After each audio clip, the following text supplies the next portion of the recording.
সন্তানকে বাবা বলছে, এত এত চটপট কেন করছিস, রাত ঘুমাচ্ছিস না কেন? বাবা, কালকে আমার 7 দিনের পড়া নেবে স্কুলে।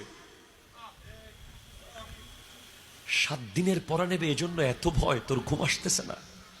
আর আমার তো 70 বছরের হিসাব নেবে কিয়ামতের মাঠে। আমরা কিভাবে ঘুমাই? আমরা কিভাবে হাসি? আমরা কিভাবে মজা করি? আমাদের যুব সমাজ কিভাবে ঠাট্টা মস্কারি করে দিন কাটায়?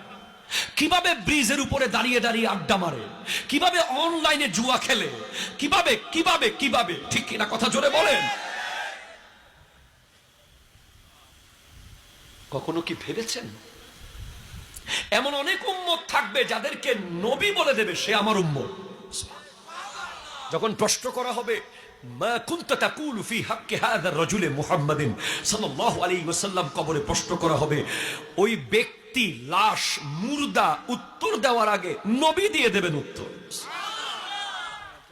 তাকে আমি চিনি, সে আমার প্রেমে দাড়ি রেখে দিয়েছিল, সে আমার জন্য মাথায় টুপি দিয়েছিল, সে আমি নামাজ নিয়ে এসেছিলাম বলে কিয়ামতের মাঠে যেন আল্লাহ আমাকে প্রশ্ন না করে, ওগো নবী আপনি না বলেছিলেন আপনার উম্মত আমাকে দেখতে চায়, তাই তো আমি আপনাকে নামাজ দিয়েছিলাম। কই, ফজরে তো সে আসে নাই, জোহরেও তো সে আসে নাই, মাগরিবেও তো সে আসে নাই, এশায় তো সে আসে নাই।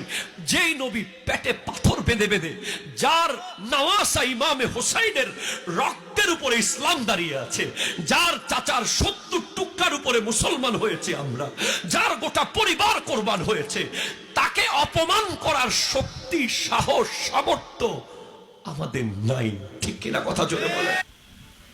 প্লিজ, আমি চাইলে আপনাদেরকে কিছু গল্প বলে চলে যেতে পারি না। এই মাহফিলের উদ্দেশ্য হচ্ছে কালকে পাল্টে যেতে হবে। মনে করেন যে অতীতে কিছুই ছিলেন না, আপনি কালকে থেকে নতুন করে শুরু করবেন। কেউ না, আপনার কেউ না। আল আখিল্লাউ ইয়াউমাইযিন বা'দুহুম লিবা'দিন আদু ইল্লাল মুত্তাকিন, সমস্ত বন্ধুরা শত্রু হয়ে যাবে, কেউ চিনবে না, একমাত্র নবী চিনবে।